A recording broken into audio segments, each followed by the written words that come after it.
اگر آپ چاہتے ہیں زندگی میں مطمئن رہیں تو دنیا داروں سے امیدیں توڑ دیں، اللہ اور اس کے رسول سے امید وابستہ کریں، اولیاء اللہ سے امیدیں وابستہ کریں، صحابہ اور اہل بیت سے امیدیں، اللہ اور اللہ والوں سے امیدیں، دنیا داروں سے امیدیں۔ آپ کو پتہ ہے دنیا دار کی تباہی کب ہوتی ہے؟ جب انہیں خوش آمدی مل جاتا ہے۔ چودھری کا بیڑا اس وقت غرق ہوتا ہے جب اسے چودھری کہنے والے زیادہ ہو جاتے ہیں۔ سیٹھ صاحب اور نواب صاحب بیچارے تباہ تب ہوتے ہیں بھولے پن میں، جب ان کے دائیں بائیں ریلا ہوتا ہے سیٹھ صاحب کہنے کا، لوگ انہیں کھانا چاہتے ہیں، پیار ان کا نہیں ہوتا، ان کی جیب کا ہوتا ہے، محبت ان سے نہیں ہوتی، ان کی کرسی سے ہوتی ہے، ضروریات کا پیار ہوتا ہے، تباہ کر دیا جاتا ہے۔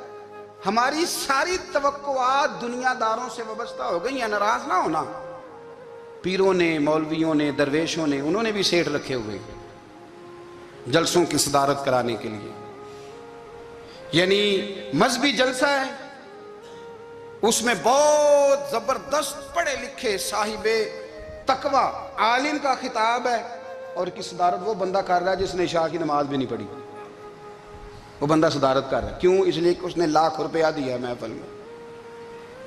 خدا را دنیا داروں سے امیدیں چھوڑ دیں، ورنہ آپ کمزور پڑ جائیں گے، آپ کی امیدیں ٹوٹیں گی۔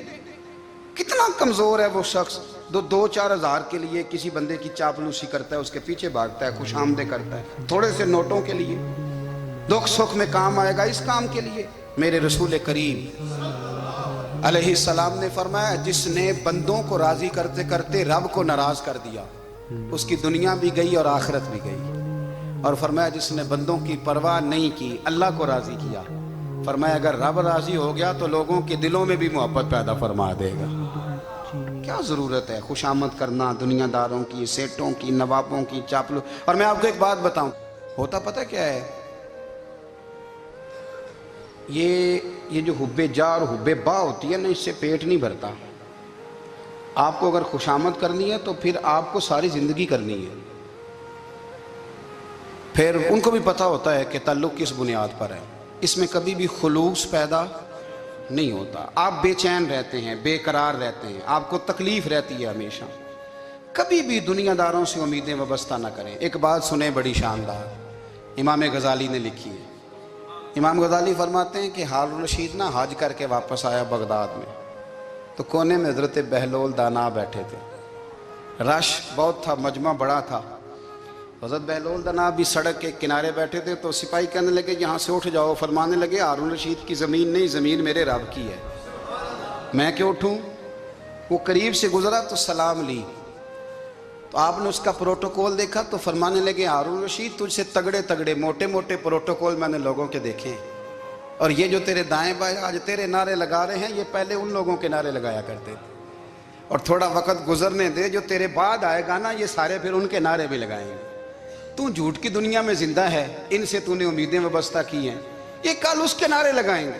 اس کے دل پہ بڑا اثر ہوا، گھوڑے سے اتر آیا، آگے کہنے لگا حضور آپ نے مجھے بڑی اچھی نصیحت کی ہے، میرا دل بڑا ٹھنڈا ہوا ہے، میں نے سنا ہے آپ مقروض ہیں، کچھ لوگوں کا قرض، تو مجھے کوئی حکم ہی کر دیں۔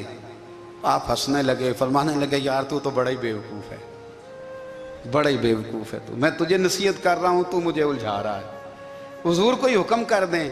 کیا خوبصورت انداز ہے رب کریم کے بندوں کا۔ حضرت بہلول دانا فرمانے لگے تیرا رب کون ہے؟ کہا اللہ۔ تو فرمایا میرا کون ہے؟ کہا اللہ۔ فرمانے لگے یہ تو نہیں نہ ہو سکتا کہ اللہ ہارون رشید کو دیتا رہے اور بہلول دانا کو بھول ہی جائے، یہ تو نہیں نہ ہو سکتا کہ ہارون رشید کو دیتا رہے اور بہلول دانا کو بھول جائے۔ فرمایا اس کا دل، اس کا ارادہ ہوا، ارادہ قدرت ہوا کہ بہلول مقروض رہنا چاہیے، تو اگر رب مجھے رکھنا چاہتا ہے، دکھ قبول محمد بخشا، راضی رہن پیارے، اگر وہ چاہتا ہے میں مقروض رہوں تو میں بھی چاہتا ہوں کہ میں مقروض ہی رہوں، یہ تو نہیں نہ ہو سکتا کہ تجھے دے اور مجھے نہ دے۔ فرمایا میری تجھ سے کوئی امید نہیں، مجھے جب بھی دے گا میرا رب بھی دے گا، اور وہ دے گا تو پھر انشاءاللہ خزانے کھول کے دے گا۔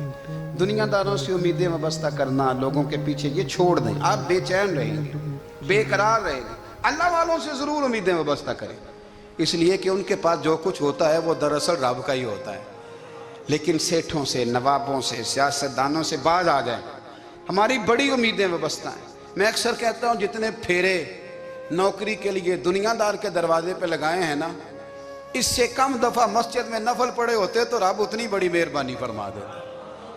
تیسری بات یہ یاد رکھیں، اگر سکون لینا چاہتے ہیں نا، اگر سکون لینا چاہتے ہو نا تو لوگوں کو ڈسکس کرنا بند کر دو. کس کو اللہ نے کتنے پیسے دیے ہیں وہ جانے اور اللہ جانے. کس کو اللہ نے کتنی گاڑیاں دی ہیں وہ جانے، اور لوگوں کو ڈسکس کرنا. جی یعنی میں ایک جگہ بیٹھا تھا تو ایک صاحب گاڑی والا گزرا، گاڑی میں بیٹھ کے، اس کا پڑوسی تھا. کہندے تھا منہ ہے کار والا. میں کہ وہ تے ہے تاں ہی بیٹھا ہے. تے ہن میں کہ سمجھانا سی نا انہوں. میں کہ توں تے میں حساب لائیے بھی ساڈے کول کوئی نہیں. وہ تے ہے لیکن نا اللہ نے اسے دی ہے نا، تو اللہ نے چاہا نا وہ کار میں بیٹھے. تو جس نے پھٹے پہ بیٹھ کے یہ تبصرہ کیا کہ منہ ہے کار والا. میں کہ ابھی وہ تے ہے تاں کار ہے. اب مجھے تجھے اندازہ لگانا چاہیے کہ ہم کیا یہ بحث ہے. یعنی اللہ کو چاہیے تھا معاذ اللہ کے پہلے تم سے پوچھتا کہ اسے کار دینی ہے کہ نہیں. کیا مطلب فضول بحث ہے. وہ چیز ہمیں اتنا تنگ کرتی ہے، اتنی تکلیف دیتی ہے کہ آپ یقین کریں سارا دن اسی کو ڈسکس کرتے ہیں. سارا دن اس کے پاس گاڑی ہے، اس کے پاس کار ہے، فلانے کا پیسہ 1 نمبر ہے، فلانے کا 2 نمبر ہے، فلانے کا 6 نمبر ہے. اصل بات کے اندر حسد ہے. اس کو نکالو. ایک بات کہنے لگا ہوں، اسے یاد رکھنا. میرے اعلیٰ حضرت رحمۃ اللہ علیہ فرمایا کرتے، حسد کرنے والا بندوں پر اعتراض نہیں کرتا، اللہ پر اعتراض کرتا. وہ کہتا ہے اللہ اسے کیوں دیا ہے، اتنا کیوں دیا ہے. معاذ اللہ وہ اللہ کی تقسیم پر اعتراض کرتا. حسد کرتے ہو بے چین رہو گے. حسد آپ کے دل کو تڑپا کے رکھ دے گا. چھوڑے. اللہ بڑا کریم ہے، جس کو جہاں چاہتا ہے وہاں بٹھا دیتا ہے. آپ قطعاً اس بحث میں نہ پڑیں کہ اللہ نے کس کو کتنا دیا ہے، کب دیا ہے، کیوں دیا ہے. وہ بڑا بے نیاز ہے. حسد آپ کو تباہ کرے گا. دنیا میں پہلا گناہ جو ہوا تھا وہ حسد تھا. ابلیس نے حضرت آدم سے حسد کیا. کہنے لگا میں بہتر ہوں، سرداری اس کو مل رہی ہے، یہ تو اللہ کو پتہ ہے نا کس کو دینی ہے. اور دنیا میں پہلا قتل حسد کی وجہ سے ہوا. حابیل قابیل کے درمیان حسد کا معاملہ تھا. خاتون کا نکاح اس سے کیوں ہو رہا ہے، مجھ سے ہونا چاہیے. حسد تباہی کرتا. آپ یقین کریں، یعنی دکاندار کے سامنے دوسری دکان پڑتی ہے اور پریشان ہو جاتا ہے. وہ کہتا ہے میرا کیا بنے گا. لا حول ولا قوت الا باللہ العلی العظیم. یعنی تیرا کیا خیال ہے کہ تیرے حصے کی روٹی وہ کھا جائے گا. اتنا چھوٹا دل. یعنی تیرا موقف یہ ہے کہ تیرے حصے کا نصیب اس تک چلا جائے گا، یہ تیری خواہش ہے. ایک دوسرے کی کمزوریاں بیان کرنا. اس کا تو مال ہی ناقص ہے جی، اس کے تو پاس ہی کچھ نہیں. یہ تو کمزور لوگوں کا طریقہ ہے. میرے رسول کریم علیہ السلام گزر رہے تھے. پت جھڑ کا موسم تھا، خزاں کا موسم تھا، درختوں کے پتے جھڑ رہے تھے. صحابہ کو ساتھ لے کے حضور گزرے اور ایک درخت کی ٹہنی کو پکڑ کے حضور نے ہلایا. صحابہ فرماتے ہیں کہ چھم چھم اس کے پتے گرے، زمین پر ڈھیر لگ گیا. حضور نے فرمایا دیکھا تم نے کیا ہوا. حضور ہاں. فرمایا کتنی تیزی سے پتے جھڑے ہیں، صرف تنا رہ گیا ہے اور خالی ٹہنیاں رہ گئی ہیں، کوئی حسن بچا ہے. حضور نہیں. تو نبی کریم فرمانے لگے جو حسد کرتا ہے نا اس کی نیکیاں بھی اسی طرح جھڑ جاتی ہیں، اسی طرح. اور ایک جگہ حضور فرمانے لگے جس طرح راکھ لکڑی کو آگ کھا جاتی ہے، جس طرح لکڑی کو آگ، جب آگ کھا جائے تو پھر لکڑی کو لکڑی نہیں کہا جاتا، راکھ کہا جاتا ہے، کوئلہ کہا جاتا ہے. اس کی اصل باقی یعنی اسے کھائی جاتی ہے. تو حضور علیہ السلام فرمانے لگے جس طرح آگ لکڑی کو کھا جاتی ہے، فرمایا اسی طرح حسد نیکیوں کو کھا جاتا ہے. نیکیاں رہتی نہیں. حسد کرنے والے کے پاس نیکیاں یعنی ان کی اصل شکل موجود. کبھی بھی حسد نہیں کریں. اللہ کی تقسیم ہے، جس کو چاہے جب چاہے جتنا چاہے عطا کرے. اور چوتھی بات میرے بھائی، کبھی بھی بغض نہ پیدا کریں. بغض والے لوگ بے سکون رہتے ہیں. بہت ساری کمزوریاں ہمارے اندر ہوتی ہیں نا، پھر اللہ ہماری روزی تو نہیں نہ بند فرماتا. یہ تو نہیں کہتا کہ زمین سے نکل جاؤ. اگر یہی والا معاملہ ہو جو ہمارا ہے کہ شادی پہ اس نے میرے ساتھ برا سلوک کیا تھا، اب ساری زندگی بغض رکھنا ہے، اگر یہی معاملہ فرشتے اللہ کی بارگاہ میں کہیں کہ یا اللہ اس نے فلانے دن شراب پی تھی، اب اس کو زمین میں نہیں رہنے دینا، نظام زندگی چلے گا؟ تو اگر اللہ ہمیں معاف کرتا ہے تو ہم بندوں کو معاف کیوں نہیں کرتے؟ آپ یقین کریں، اتنی لمبی عداوتیں، اتنا لمبا حسد، اتنا لمبا بغض، اتنا لمبا حدیث میں نے پڑھی، میں حیران رہ گیا۔ میرے نبی کریم علیہ الصلوۃ والسلام نے فرمایا اپنی بیوی سے کبھی بغض نہ رکھنا، اگر اس کی ایک بات ناپسند ہو تو اسے چھوڑ کے وہ بات دیکھو جو تمہیں پسند ہے۔ میں اس حدیث کو پڑھ کے سوچنے لگا کہ کیا بیوی کا بھی بغض رکھتے ہیں لوگ؟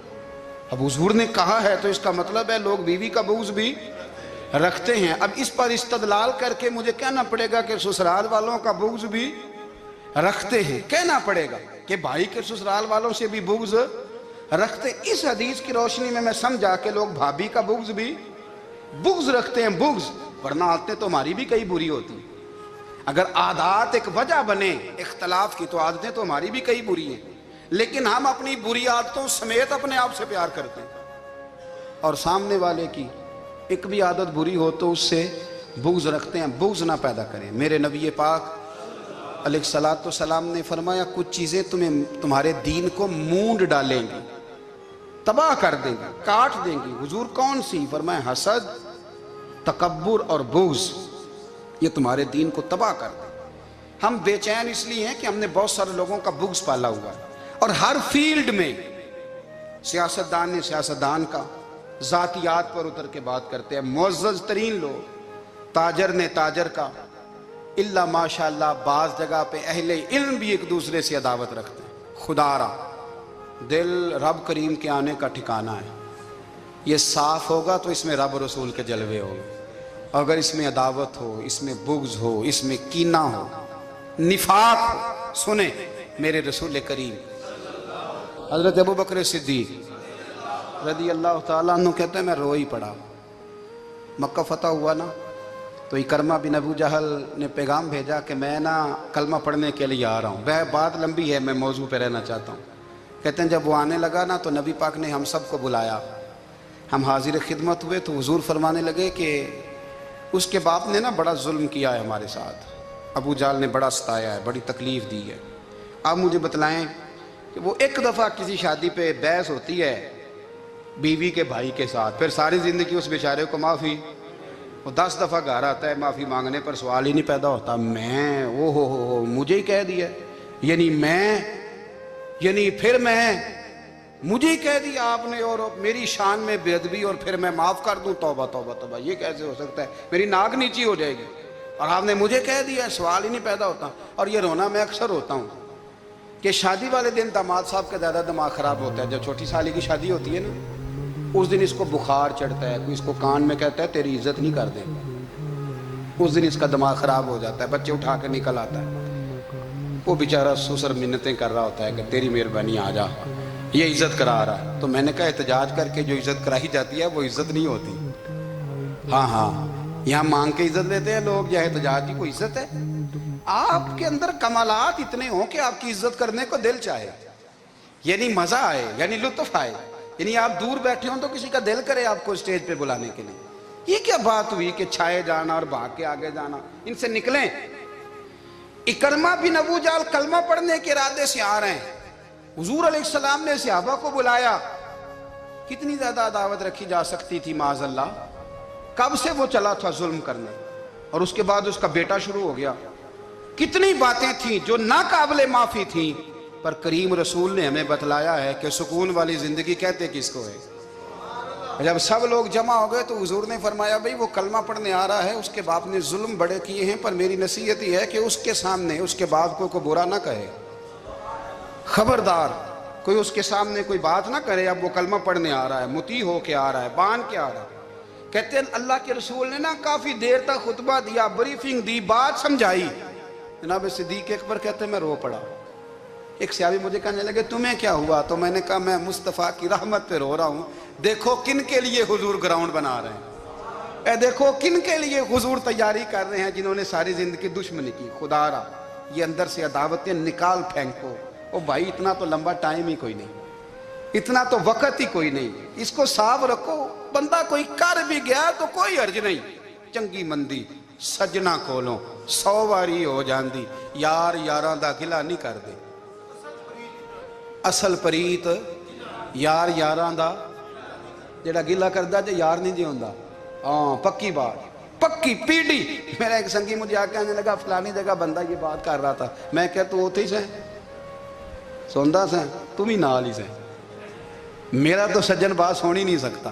چنگی مندی سجنا کولوں 100 واری ہو جاندی, یار یاراں دا گلا نہیں کر دے. اصل پریت جنہ دی. ہاں جو بندے پھر ہوتے اس طرح کے, ان کے لیے بھی میاں صاحب نے کہا ہے, ان کے لیے بھی میاں صاحب نے کہا ہے, ان کے لیے بھی آپ نے بات ارشاد فرمائی ہے. آپ نے فرمایا چنگا ہویا لڑ نیڑیوں چھٹا, کتے عمر نہیں لنگی ساری. بے قدران دی یاری کولوں توبہ لکھ لکھ باری. او چنگا ہویا لڑ نیڑیوں چھٹا, کتے عمر نہیں لنگی ساری. جو اس طرح کا تھا نا شکوے کرنے والا, بغض رکھنے والا. فرمایا بے قدران دی یاری کولوں توبہ, یعنی لاکھ تے لاکھ کنے ہو گئے, یعنی 2 لاکھ باری توبہ کی تھی انہوں نے, گنی نہیں جا سکتی جتنی میاں صاحب نے توبہ کر دی. بے قدرے دوست, بے قدران دی یاری کولوں توبہ لکھ لکھ باری. چنگا ہویا لڑ نیڑیوں چھٹا, کتے عمر نہیں لنگی ساری. تو مہربانی کریں, ایک تو اگر آپ مطمئن رہنا چاہتے ہیں تو کبھی کبھی نا مست ہو کے ذکر الہی کریں. مست ہو, وہ والا ذکر نہیں جس میں آپ موبائل بھی دیکھ رہے ہیں اور کہانیاں بھی. میرے سامنے کو بندہ جمعے والے دن یا تقریر کے درمیان تسبیح لے کے بیٹھ جائے تو میں اس سے پوچھتا ہوں تو دو کام ایک ٹائم جی میں پہ کرنا ہے. میری بھی بات سن رہے ہو, تسبیح پڑھی تو ممکن ہی نہیں. تسبیح تو تسبیح ہے, جب وہ ہوگی تو پھر کوئی اور کام سوال ہی نہیں پیدا. ایک تو ذکر کریں محو ہو, دوسری بات حقیقت کا سامنا کریں. آپ اگر مطمئن رہنا چاہتے ہیں تو حقیقت پسند بنیں. تیسری بات حسد چھوڑ دیں, دوسروں کو ڈسکس کرنا چھوڑ دیں. آپ یہ دیکھیں کہ اللہ نے مجھے کیا کچھ دیا, اس پہ راضی رہیں.